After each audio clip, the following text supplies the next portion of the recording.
आपको तो याद ही होगा कि किस तरह से अमेरिका टैरिफ के नाम पर भारत को धमका रहा था, रूस से तेल खरीदने के नाम पर भारत को धमका रहा था।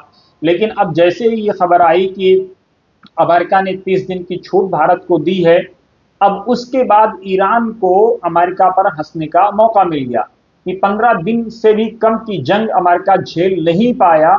और जो अमेरिका टैरिफ के नाम पर भारत को धमका रहा था, भारत को कोसने की कोशिश कर रहा था, भारत को टारगेट कर रहा था, जिस तरह से भारत ने पाकिस्तान के अंदर घुस करके अटैक किया था, उस पर अमेरिका का यह दावा था कि हमने मध्यस्थता कराई, हमने जंग रुकवाई।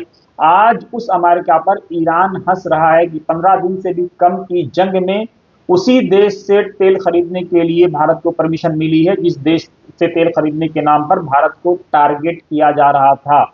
आप सोचिए कि ईरान को अमेरिका पर तंज कसने का मौका मिला है और 15 करोड़ डॉलर का रूस को पर डे फायदा हो रहा है, ऐसी खबर आ रही है। अब इस बीच में खबर यह है कि भारत के जो हमारे विदेश मंत्री हैं एस जयशंकर, उन्होंने जो है अपने तेहरान के हममनसब यानी विदेश मंत्री से बात की है। बातचीत में खबर यह है कि ईरान इस बात के लिए दबाव बना रहा है कि भारत किसी भी तरह से जो ब्रिक्स के देश हैं उनके साथ एक साझा स्टेटमेंट जारी करे और ईरान पर सैन्य कार्रवाइयों की निंदा करे। बातचीत जारी है। अभी आपने सुना देखा ही होगा कि बीते रोज जो है प्रधानमंत्री मोदी ने भी एक लंबे अंतराल के बाद ही सही लेकिन अपने ईरान के जो राष्ट्रपति हैं उनसे बातचीत की थी और बातचीत के बाद ये चीज दुनिया के सामने भी आई थी कि दोनों देश के बड़े नेताओं शीर्ष नेतृत्व के बीच में क्या बातचीत हुई। अब उसके बाद हमारे विदेश मंत्री की ईरान के अपने हममनसब से बात और बातचीत के बाद ये खबर आना कि ब्रिक्स के देश अब इस बात के लिए तैयार हों।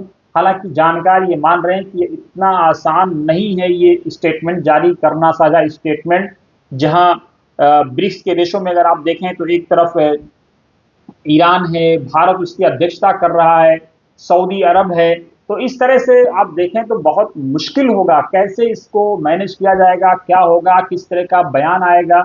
ये कई सारी चीजें हैं क्योंकि सिंघाई के जो देश हैं उनके लिए आसान है इस सैन्य कार्रवाई की निंदा करना, लेकिन जानकार ये मान रहे हैं कि ब्रिक्स के देशों के लिए वो इतना आसान होने वाला नहीं है। लेकिन नजरें बनी हुई हैं, आप भी बने रहिए वतन समाचार के साथ। जैसे जैसे अपडेट्स आएंगे हम आप तक पहुंचाते रहेंगे।